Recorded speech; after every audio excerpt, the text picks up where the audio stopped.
PTI के intra party इंतखाबात barrister Gohar Ali Khan बिला मुकाबला पीटीआई के चेयरमैन मुंतखब हो गए। गौहर अली खान के मुकाबले में किसी उम्मीदवार ने कागजात जमा नहीं कराए। उमर अयूब तहरीक इंसाफ के जनरल सेक्रेटरी मुंतखब हुए हैं। इसी तरह अल हलीम आदिल शेख पीटीआई सिंध के सदर मुंतखब हुए हैं। बात करेंगे, हमारे साथ मौजूद है अकबर एस बाबर साहब। सर, बहुत शुक्रिया आपके वक्त का। आपकी जानिब से पहले भी इन इंतखाबात पर तहफ़्फ़ुज़ात का इजहार किया गया और अब ये जो नताइज का ऐलान किया गया, आप कैसे देख रहे हैं? बिस्मिल्लाहिर्रहमानिर्रहीम। देखिए, आज जो मेरे तमाम तहफ़्फ़ुज़ात थे और इल्ज़ामात थे, आज फिर सच साबित हुए और अल्लाह ने फिर ये मौका दिया कि देखिए, ये इलेक्शन के नाम पे एक मुकम्मल सिलेक्शन हुई है और जो आपने खबर में बताया कि बिला मुकाबला वो मुंतखब हो गए और कोई और मुकाबले में नहीं था। हम बानी जो अरकान है, कल हमने बाकायदा जाके मरकजी दफ्तर में दस्तक दी। हमने कहा हमें कागजात नामजदगी दिए जाए, हमें वोटर लिस्ट दिए जाए, हमें इलेक्शन का तरीक़ेकार दिया जाए और वो तमाम चीजें रिकॉर्डेड हैं कैमरे पे, जिसमें पीटीआई के नुमाइंदे जो वहाँ मौजूद थे उन्होंने कहा जी ऐसी कोई चीज हमारे पास है ही नहीं। तो आप अंदाजा लगाइए कि जब पीटीआई के बानी अरकान जो है वो भी इसको तो मैं इलेक्शन कहना ही गुनाह है कि इसमें हिस्सा लेने से कासिर थे तमाम तरह उनकी कोशिशों के बावजूद।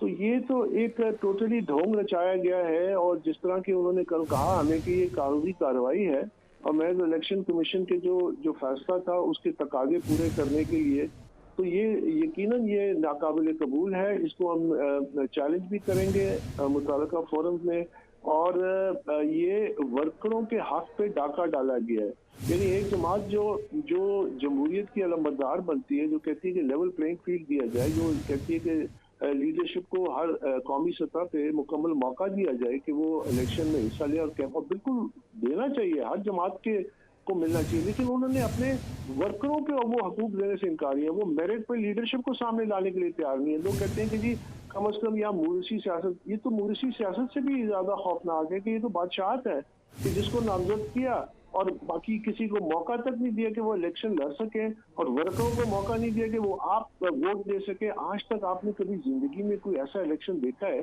जो अभी शुरू नहीं हुआ तो नतीजे के ऐलान भी हो गया? तो ये तो पहले से तैयारशुदा था, महज एक नाटक था। रात गए तक मीडिया से मैं पूछता रहा कि ये इलेक्शन हो कहाँ रहे हैं, यहाँ तक कि लोकेशन का किसी को इल्म नहीं था।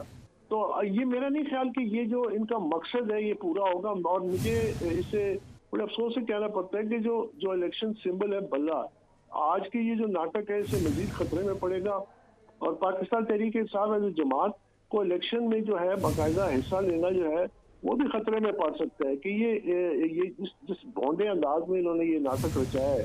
तो और इंशाल्लाह हम इसको हर फोरम पे जहाँ अभी हमने फैसला करना है, इलेक्शन कमीशन के तो नोटिस में हम जरूर लाएंगे। इसके अलावा अगर कोई फोरम बनता है, क्योंकि याद रखिए कि ये फंडामेंटल राइट्स जो है, बुनियादी हकूक, ये उस पे हमला है। हर पाकिस्तानी शहरी का ये हक है कि वो सियासी उसमें हिस्सा ले, जमात का मेंबर बने और जमात के अंदर जो उसके कवानीन है उसके तहत एक डेमोक्रेटिक प्रोसेस का हिस्सा बने। ये इलेक्शन एक्ट की 2017 की भी खिलाफ वर्जी है, फंडामेंटल राइट्स की भी खिलाफ वर्जी है और मैं समझता हूँ कि इसका नोटिस लेना चाहिए, इवन सुप्रीम कोर्ट को नोटिस लेना चाहिए। और ये मैं आपसे कहता चलूँ कि जब तक हमारी सियासी जमातें, और ये बिला तफरीक, ये सिर्फ पीटीआई की हद तक नहीं है, बाकी तमाम जमातें भी जो इन अफराद और खानदानों के कब्जे में है और महज एक इक़्तिदार की सीढ़ी है, जब तक वहाँ पे मेरिट, वहाँ पे ट्रांसपेरेंसी, वहाँ पे डेमोक्रेसी नहीं आएगी, आपके सामने एक बेहतर क़यादत नहीं आ सकती। अब बार बार वो इलेक्शन करा रहे, खामखा लोगों की उम्मीदें उठा के आ जाएंगे जो हमारे मसाइल का हल नहीं है। तो ये एक बहुत इंपॉर्टेंट इशू है जिसको हम इंशाल्लाह चैलेंज भी करेंगे। और देखिए, मैं पीटीआई का बानी ना सिर्फ रुकन हूं, बल्कि हमने जो बुनियादी आइन था उसको हमने तश्कील दिया था। मैं था उस कमेटी में, हामिद खान थे, मिराज मोहम्मद खान थे, फौजिया कसूरी थी, सईदुल्लाह नियाज़ी थे। हम सब ने मिलकर इस पे हफ्तों लगाए कि इसका बुनियादी आइन एक जमहूरी कैरेक्टर को। उस आइन में यह था कि पार्टी का जो चेयरमैन है वो 3-3 साल के लिए 2 टर्म से ज्यादा रह ही नहीं सकता और उसमें लाइफ टाइम चेयरमैन का कॉन्सेप्ट ही नहीं था।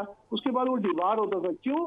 क्योंकि हमने जिस तरह मगरबी ममालिक में कामयाब जमहूरियतों में पार्टी जो है एक जरिया होती है नई नई लीडरशिप का सामने आना मेरिट के जरिए।